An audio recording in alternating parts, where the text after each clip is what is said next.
कधी येते ती? येईल तासाभरात. जमतंय का? जमतंय तसं करतोय.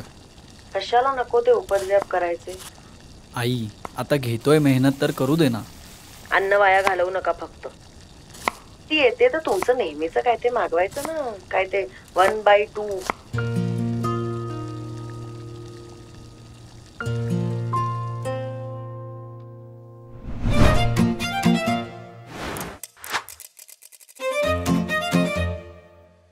आधी मी फक्त 1 होतो, आय मीन एकटा होतो. ती आल्यापासून सगळं 1/2 सुरू झालं.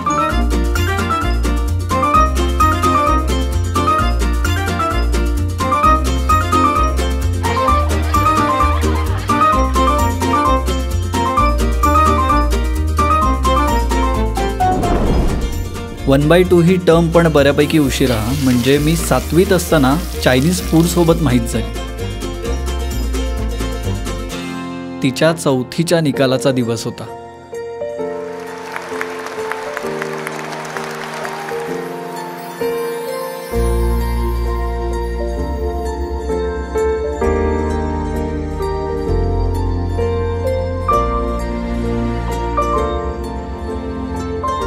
तिच्या निकालावर प्रथम क्रमांक पाहून मलाच पहिलं आल्यासारखं वाटत होतं.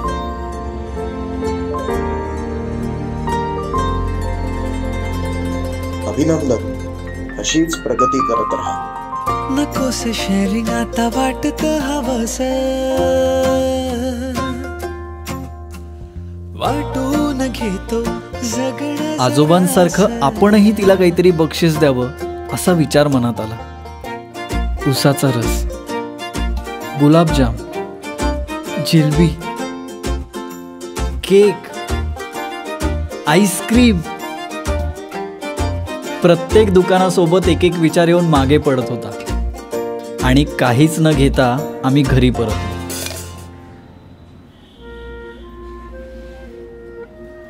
छोटीला आणलंस ना नीट शाळेतून? हो. जेवून घ्या. भांडला नाहीत ना? नाही. आणि रिझल्टचं काय झालं? तू घरी ये मग सांगतो मम्मी. फोन ठेवल्यावर लक्षात आलं, छोटी सोबत आज भांडलोच नाहीये. छोटीचं पोट भरलं नसणार हे माझ्या लक्षात आलं. हे तुझं हे माझं भांडलो जरीही, एकमेकांसाठी उभे राहू कधीही. 30 रुपयांमध्ये दोघात खाता येईल असं काही आहे का तुमच्याकडे? हाँ है, एक ही प्लेट मिलेगा, तो 1/2 करना पड़ेगा. 1/2. हाँ चालेल द्या. आपली ऑर्डर तयार होते हे बघताना मी खूप खुश होतो. छोटीला माझ्याकडून हे बक्षीस होतं. 1/2. छोटीला सुद्धा तिचं बक्षीस आवडल्याचं तिच्या चेहऱ्यावरून माझ्या लक्षात आलं. त्यानंतर छोटी कुठेही जिंकली, पहिली आली. वाढदिवस असेल, रक्षाबंधन असेल, भाऊबीज असेल, अगदी जेवणाचा कंटाळा आला असेल, काही ना काही 1/2 घरी यायचंच. आता मी ते 1/2 ऑर्डर करणं खूप मिस करतोय. छोटी लग्न होऊन लांब गेली ना आमच्यापासून राहायला.